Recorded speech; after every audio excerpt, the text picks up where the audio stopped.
2024 NEET case बताता है 2026 paper leak तय था। 45 में से 44 को जमानत। मास्टरमाइंड पर केस नहीं।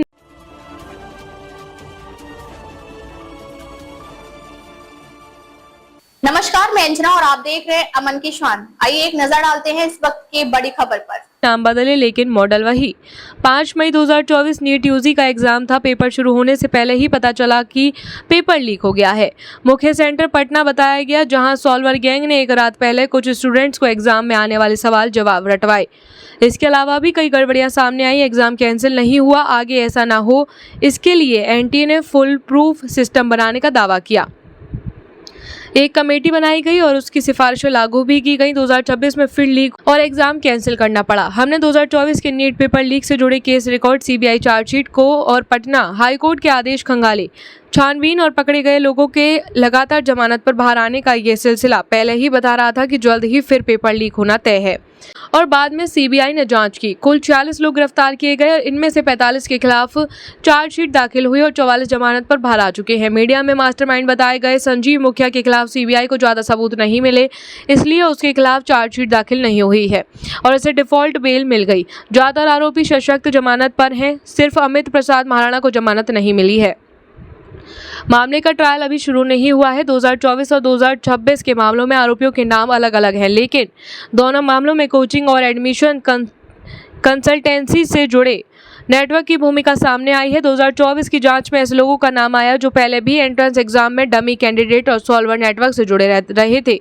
इनमें कुछ आरोपी जमानत मिलने के बाद शिक्षा और काउंसलिंग के कारोबार में फिर एक्टिव मिले। पेपर लीक नेटवर्क से जुड़े प्रमुख आरोपी को 2024 में भरोसा था कि वो झारखंड के एक एग्जाम सेंटर के स्ट्रांग रूम से पेपर हासिल कर लेंगे। इसे देखते हुए उन्होंने एग्जाम से करीब 5 महीने पहले तैयारी शुरू कर दी। सॉल्वर गैंग तैयार किए डमी कैंडिडेट्स की तलाश शुरू हुई और एग्जाम से पहले फ्लाइट और ट्रेन टिकट तक बुक करा दिए गए। 2023 में भी लीक करा लेने के दावे किए थे।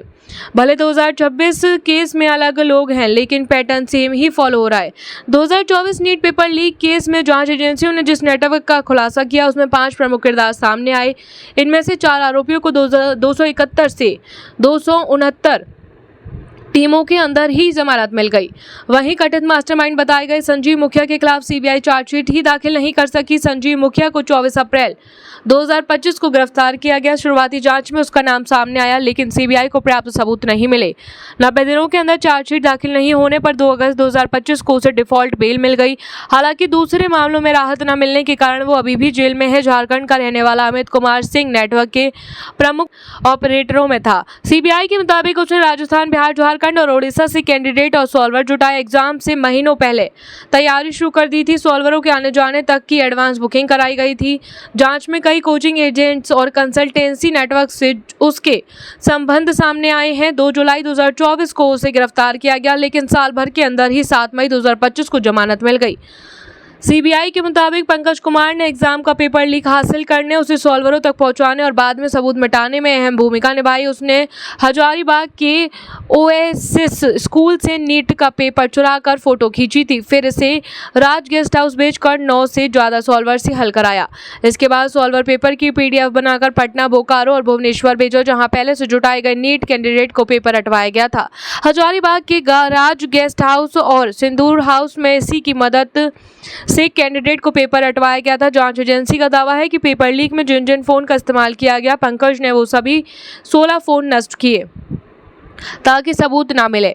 पंकज को 17 जुलाई 2024 को गिरफ्तार किया गया था। वो 1 साल भी जेल में नहीं रहा। 15 मई 2025 को शर्त जमानत पर बाहर आ गया था।